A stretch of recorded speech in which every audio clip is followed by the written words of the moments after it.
गरम गरम वाफाडतं वरण, कुरकुरीत अशी बट्टी आणि तोंड लावणीसाठी घोटलेली वांग्याची भाजी असा खानदेशी पद्धतीचा बेत बनवून तयार आहे. हॅलो एव्हरीवन, कसे आहात सगळे? अर्चूज होम अँड किचनमध्ये तुमचं सगळ्यांचं पुन्हा एकदा मनापासून स्वागत. चला तर आज खानदेश पद्धतीची घोटलेली वांग्याची भाजी कशी बनवायची ते बघूयात. आता मी इथे वांगे घेतलेत, छोटी वांगे. खरं तर ही भाजी बनवण्यासाठी खानदेशमध्ये जी हिरवी वांगी असतात मोठी ती वापरली जातात, पण आता मला ते मिळाले नाही, म्हणून मी हे छोटेच वांग्याची तुम्हाला भाजी बनवून दाखवते. वांगे छान असे बारीक कट करून घ्यायचे. ती जी हिरवी वांगी असतात ती हिवाळ्यामध्ये मिळतात, चवीला पण खूप छान लागतात. हे बघा, वांगे छान असे बारीक कट करून घ्यायचे. आणि एका पातेल्यामध्ये मी पाणी घेतलं आहे आणि त्यामध्ये थोडं मीठ टाकलं आहे, जेणेकरून वांग्याचा जो उग्रपणा आहे तो निघून जाईल, म्हणून पाण्यामध्ये थोडंसं मीठ टाकायचं. हे बघा, आणि इथं वांगे छान बारीक असे कट करून घ्यायचे. अगदी झटपट ही भाजी बनवून तयार होते. कुकरच्या एका शिट्टीमध्येच ही भाजी शिजली जाते. आता वांग्याची देठ पण राहू द्यायची, ते खायला खूप छान अशी लागतात, चविष्ट अशी भाजी होते. हे बघा, इथं सर्व वांगे कापून घेतलेत.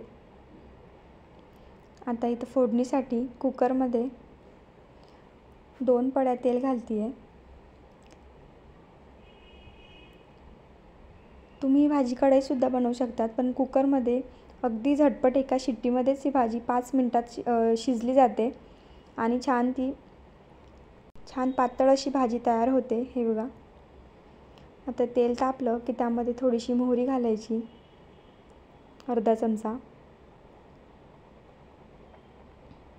मोहरी छान तडतडू द्यायची. मोहरीचं प्रमाण कमीच ठेवायचं, अगदी थोडीच मोहरी मी इथं घातली आहे. मोहरी तडतडली की त्यामध्ये जिरं घालूया. जिरं पण छान फुललं पाहिजे. कुठल्याही भाजीला फोडणी जर छान बसली तर भाजीची चव ही खूप छान येते, म्हणून फोडणी चांगली घाला. हे बघा, आता जिरं छान असं फुललं आहे आणि त्यामध्ये लसूण घालते. लसूण पण छान परतून घ्यायचा, लालसर होईपर्यंत लसूण परतून घेऊ. नंतर यामध्ये हिरव्या मिरच्या घालायच्या कट करून.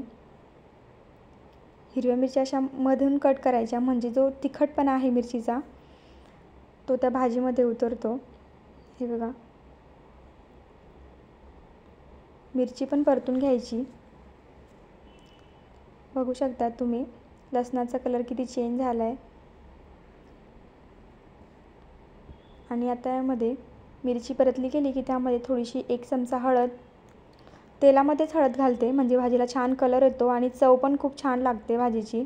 आणि थोडासा गरम मसाला घातला आहे, अगदी थोडा अर्धा चमचाच मी इथं गरम मसाला घालते आहे.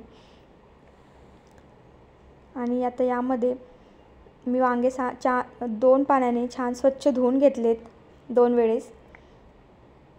आणि इथे कुकरमध्ये घालूयात वांग्याच्या फोडी. आणि आता हे छान सर्व टॉस करून घ्यायचं, मिक्स करून घ्यायचं.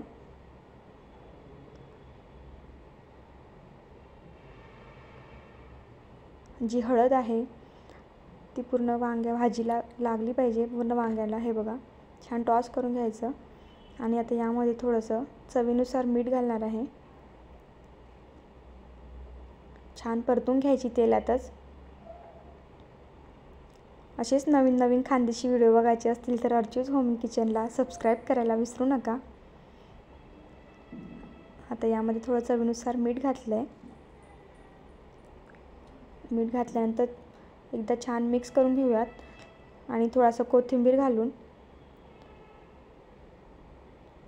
आता या कुकरची शिट्टी काढून घेऊया एका शिट्टीमध्ये. बघू शकतात एका शिट्टीमध्येच भाजी छान अशी शिजली आहे.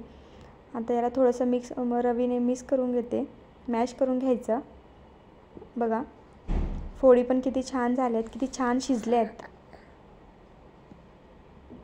अगदी चविष्ट पद्धतीची ही भाजी बनवून, खानदेशी पद्धतीची भाजी बनवून तयार होते. बट्टीसोबत, वरणासोबत खूप छान लागते. हे बघा, भाजी छान मिक्स झाली. बघू शकतात अजिबात पाण्याचा वापर केलेला नाही आहे, तरी किती छान अशी घोटलेली वांग्याची भाजी बनवून इथं तयार आहेत. कसा वाटला व्हिडिओ कमेंट करून नक्की सांगा. व्हिडिओ आवडल्यास लाईक करा, शेअर करा आणि सबस्क्राईब करायला विसरू नका. चला तर मग या जेवायला. भेटूया नेक्स्ट रेसिपीमध्ये. बाय.